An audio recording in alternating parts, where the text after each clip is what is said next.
The laughter started the moment Martin walked into the shooting range. Here was a man in his 70s, wearing a flannel shirt that had seen better days and boots that were held together with hope and determination. The younger shooters figured he was just another old-timer trying to prove he still had it. But when Martin took his position at lane 7 and began his routine, something about his stance, his breathing, his absolute stillness, made a few people pay attention. And when a former Marine caught sight of the tattoo on Martin's wrist, a symbol so rare that most veterans would never see it in person, the entire range fell silent with respect. The Saturday morning crowd at Precision Shooting Range in Fayetteville, North Carolina, was typical for a weekend in early October. Young military personnel from nearby Fort Bragg mixed with civilian gun enthusiasts, all eager to test their skills after a long week. The range buzzed with the familiar sounds of loading magazines, calling out scores, and occasional bursts of laughter from competing friends. At 9:15 a.m., Martin Reed stepped inside. At 74, he cut an unremarkable figure, medium height, slight build, silver hair always neatly combed, wearing his usual faded flannel shirt, patched work jeans, and brown leather boots held together by determination. Martin signed in at the front desk, paid for his lane rental, and nodded to Jerry, the range safety officer who knew his routine. Every Saturday morning, lane 7 if available, 2 hours of steady shooting, then quiet departure. "Morning, Martin," Jerry said, handing him the lane assignment. "7's open, just like you like it." "Much obliged," Martin replied, his voice carrying the slight rasp of age but still strong.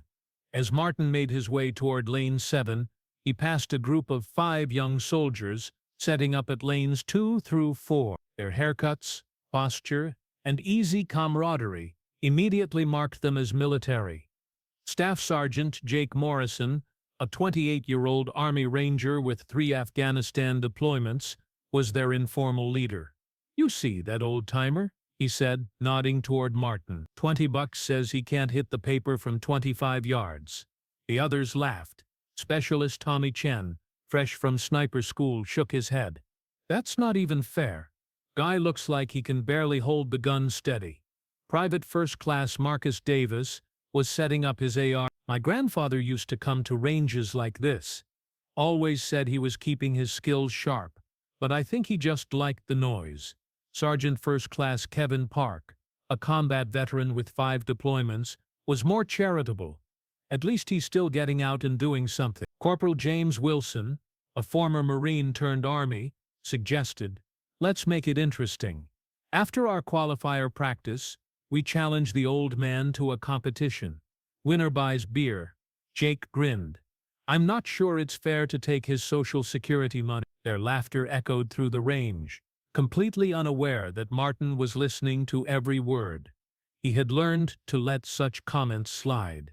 Young soldiers needed confidence, and if joking about an old civilian helped them blow off steam, he could live with that. Martin reached lane 7 and began his setup routine.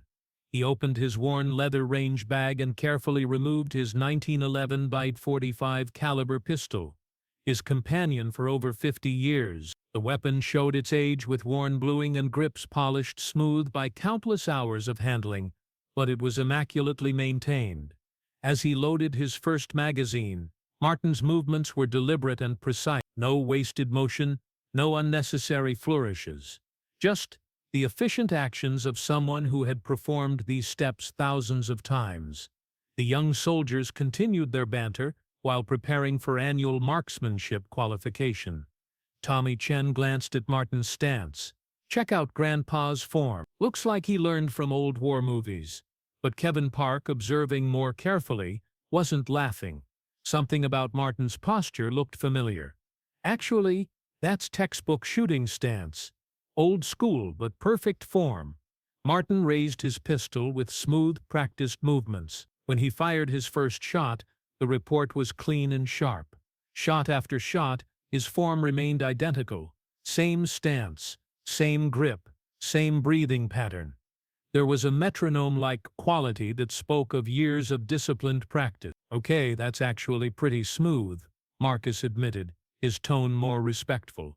But Jake wasn't giving up his skepticism. Form is one thing. Let's see what his target looks like. Martin completed his first magazine and retrieved his target. As it came back, his shot grouping became visible. Kevin Park was first to notice. Holy shit! The target showed a tight cluster of holes, all within the center ring. From 25 yards, Martin had put every round into an area no larger than a silver dollar. Beginner's luck, Jake muttered without conviction. Martin examined his target with quiet intensity, made a small sight adjustment, and sent the target back. He loaded a fresh magazine and prepared for his second string. All 5 soldiers were now watching.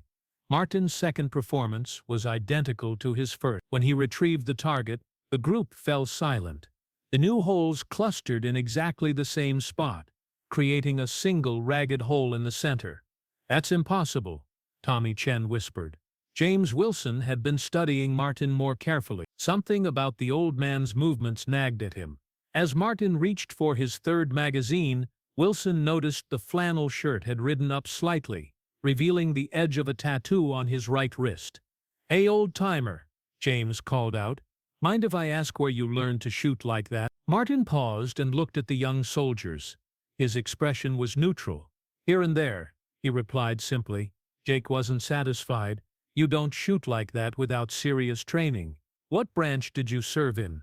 Martin's eyes flickered with amusement. "Who says I serve?" "The way you handle that weapon says it," Kevin Park interjected.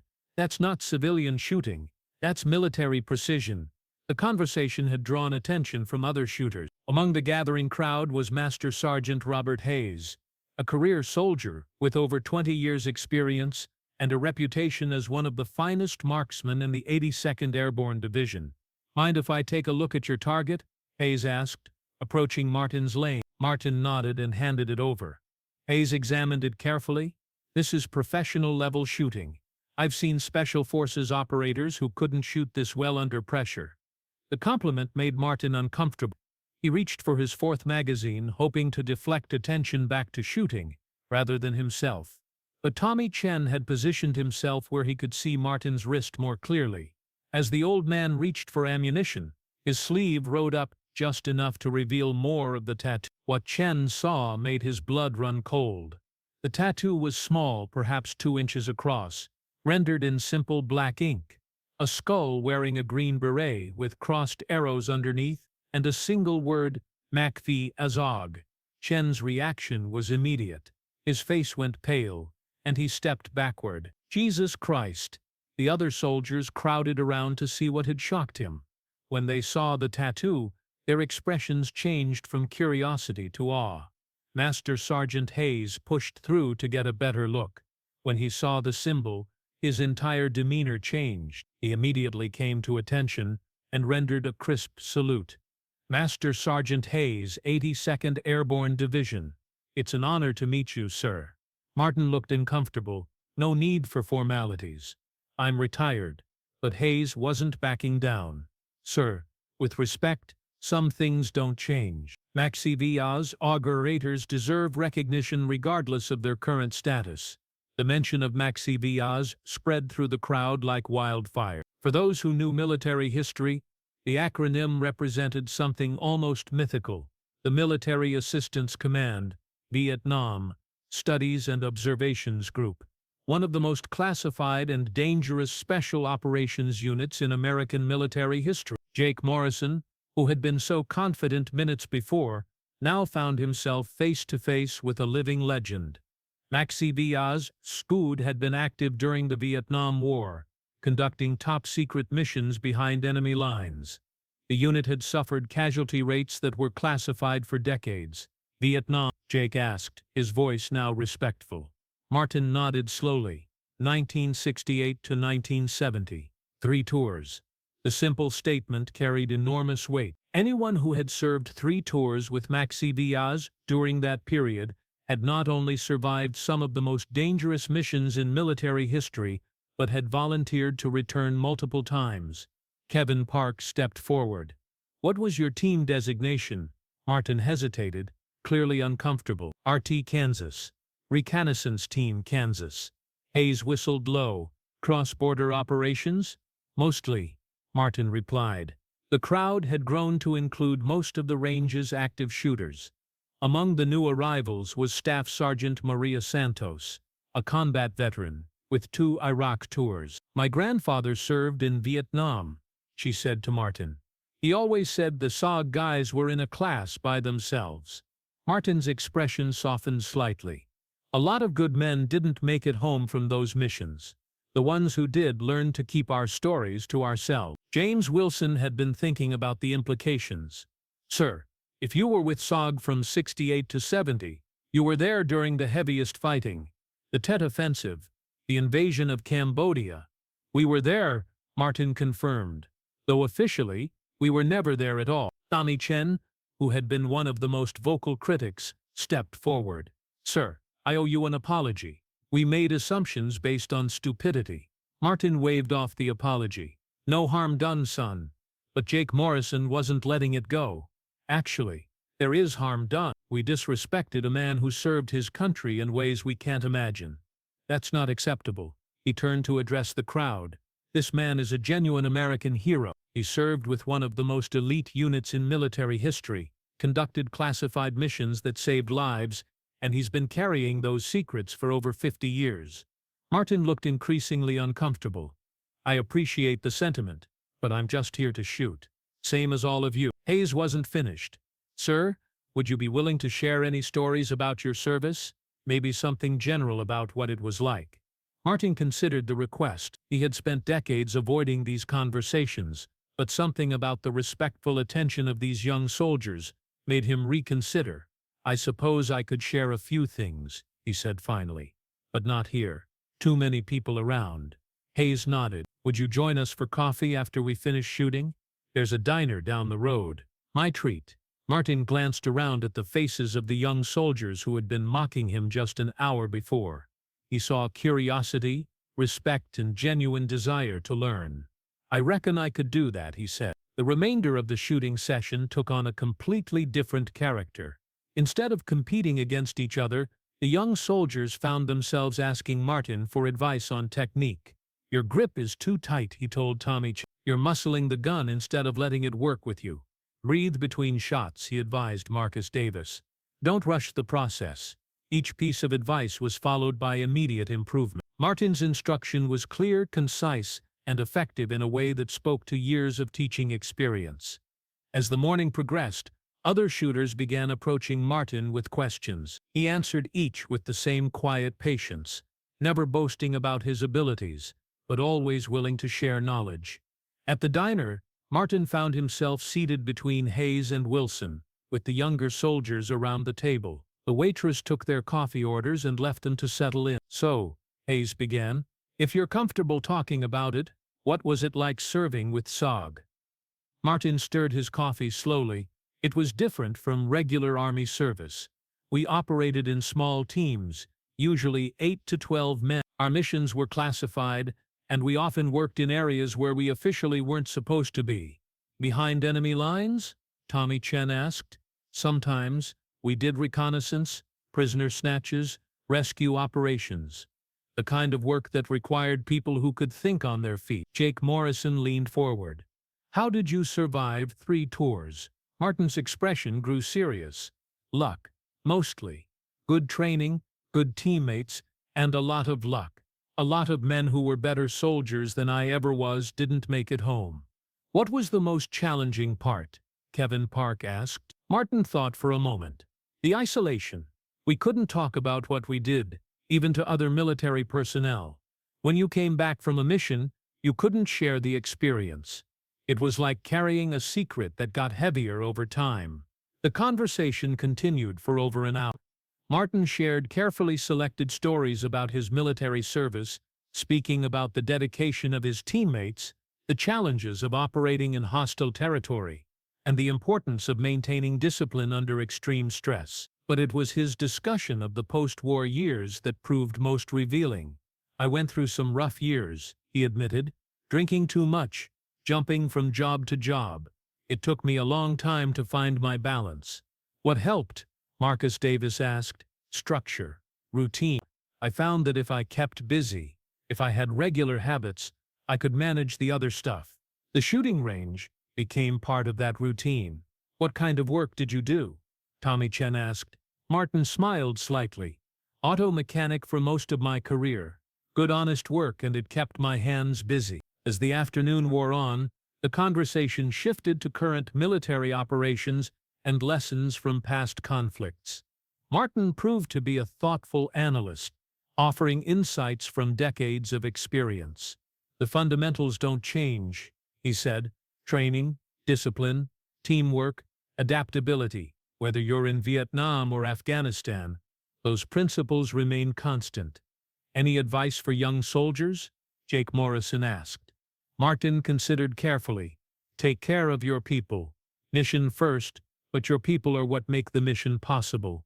Learn from every experience, and remember that your service doesn't end when you take off the uniform. As they prepared to leave, Hayes made a proposal. Martin, would you be willing to come back next Saturday? Maybe do some informal instruction? I think they could learn a lot from you. Martin hesitated. I don't know if I'm qualified to be an instructor. With respect, sir, Wilson interjected, you're more qualified than most. You've got skills that can't be taught in a classroom. Martin looked around the table at the faces of young soldiers who had gone from mocking him to respecting him. I reckon I could do that. The following Saturday, Martin arrived to find not just the original 5 soldiers, but nearly a dozen military personnel who had heard about the informal instruction session. Word had spread through Fort Bragg about the SOG veteran. Martin approached the teaching opportunity with methodical care. He began with fundamentals: stance, grip, sight picture, breathing, working with each individual to identify and correct weaknesses. Shooting is like any other skill, he explained. It's about consistency and practice. You can't muscle your way to accuracy. His teaching style was quiet and patient, focused on building understanding rather than simply correcting mistakes. The improvement in the group's shooting was remarkable. As weeks passed, the informal instruction sessions became regular features at the range.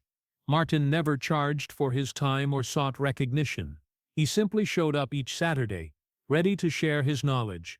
But the impact extended beyond improved marksmanship. The young soldiers learned valuable lessons about discipline, patience, and continuous improvement.